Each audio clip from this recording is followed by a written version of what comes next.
Hello बच्चों। तो आज जो है हम लोग एक क्वेश्चन के ऊपर बात करने वाले हैं और जो क्वेश्चन है आज का वो हम लोग का क्वेश्चन है हमारा कोऑर्डिनेट ज्योमेट्री का। और ये कोऑर्डिनेट ज्योमेट्री का क्वेश्चन जो है वो एक अच्छा क्वेश्चन है और ऐसा क्वेश्चन जो है वो अधिकतर एग्जाम्स में देखे जाते हैं।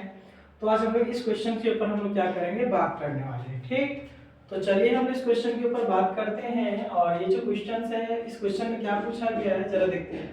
बोला है कि if a and b are -2, -2 and 2, -4 respectively. कहता है कि a और b जो है उसका कोऑर्डिनेट दिया गया है -2, -2 और b का जो कोऑर्डिनेट दिया गया वो 2, -4 है respectively. Find the coordinate of p। तो पूछ रहा है कि p का कोऑर्डिनेट क्या होगा सच दैट जब AP इक्वल टू 3/7 है, 3/7 AB and P lies on the line segment AB। इसका कहने का मतलब ये है कि अगर कोई एक लाइन सेगमेंट है और वो लाइन सेगमेंट जो है मान लेते A और B है और मानना नहीं यहाँ पे दिया हुआ है और इसका कोऑर्डिनेट है -2, -2 और B का कोऑर्डिनेट जो दे दिया वो 2, -4 है। ठीक, तो बोलता है कि इसी लाइन के कहीं पर भी किसी एक पॉइंट पे P लाई कर रहा है। ठीक, P पॉइंट लाइज कर रहा है।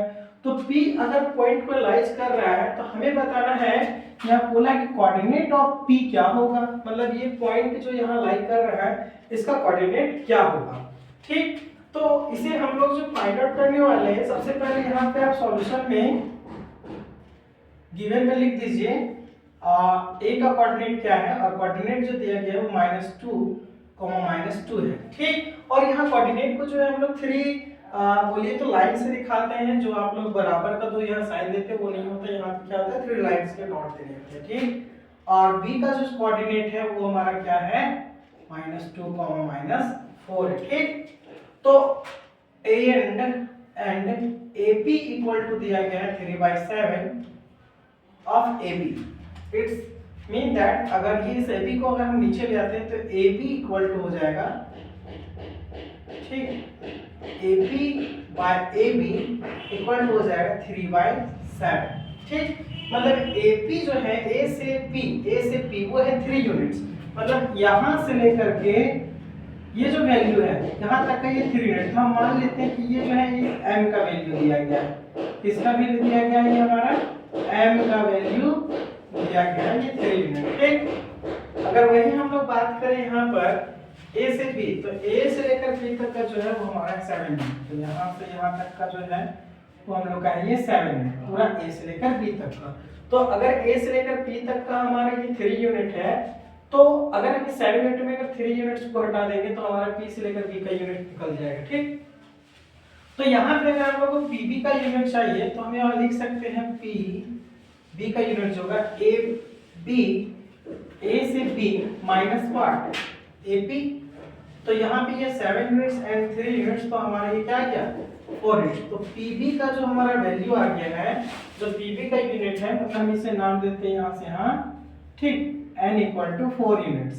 ठीक, तो अगर आपको ये पता होगा कि by the help of section formula कि अगर किसी लाइन के ऊपर अगर कोई पॉइंट अगर लाइन करता है, अगर उसमें उसके बीच का जो डिस्टेंस होता है अगर उसमें यूनिट दिया है m इक्वल टू m का मान और यहाँ से P से लेकर B का n का मान, तो हम लोग P का यूनिट फाइंड कर सकते हैं by the help of section formula. तो अगर हम लोग यहाँ बात करें बाय सेक्शन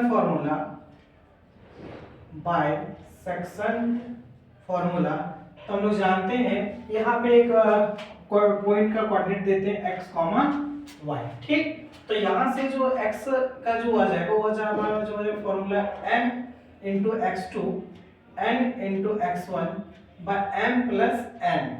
ठीक, तो यहाँ पे इसका वैल्यू हम लोग फाइंड कर देंगे same to same y coordinate m y2 m y1 by m plus what n हो जाएगा।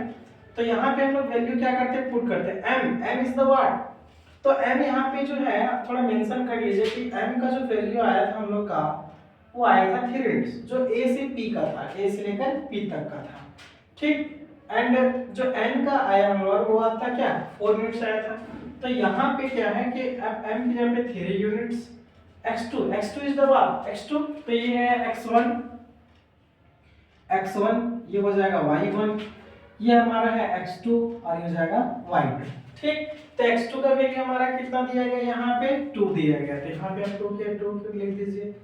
m का मान 4, x1 का मान क्या है हमारा -2।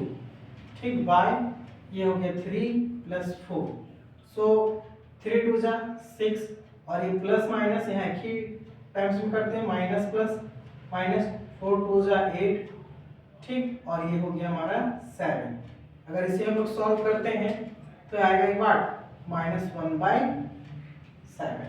ठीक, तो सॉरी ये आ गया कितना -2/7। ये किसका कोऑर्डिनेट आ गया हमारा x का आ गया। ठीक, उसी प्रकार अगर y का अगर देखा जाए तो y का जो है m का वैल्यू हमारा है 3 और y2 का वैल्यू कितना -4 प्लस n का वैल्यू हमारा है कितना 4 और y1 का वैल्यू कितना -2/3 + 4, तो ये वैल्यू हो जाएगा -12। ठीक, प्लस माइनस माइनस 4 2 जा 8 और ये 7, तो ये जो हमारा वैल्यू आ रहा है ये -20/7। तो ये हमारा किसका कोऑर्डिनेट आ गया, यहाँ x का कोऑर्डिनेट आ गया और यहाँ पे y का कोऑर्डिनेट आ गया। तो फाइनली जो हमारा p का कोऑर्डिनेट आया, p का जो कोऑर्डिनेट आया हमारा, ठीक, कोऑर्डिनेट क्या आ गया -2/7 एंड -20/7। तो ये हमारा हो गया किसका p का कोऑर्डिनेट। ठीक, तो ये आशा करते हैं कि ये जो सॉल्यूशन हमने किया ये आपको समझ में आया होगा। और ये जो क्वेश्चन है बोर्ड के लिए अच्छे खासे क्वेश्चंस में गिनती होते हैं जो एनसीईआरटी के क्वेश्चन है। ठीक, तो हम लोग मिलते हैं नेक्स्ट वीडियो में, और अगर आपको अच्छा लगा हो तो आप इस वीडियो को लाइक एंड शेयर जरूर कीजिएगा अपने दोस्तों के साथ।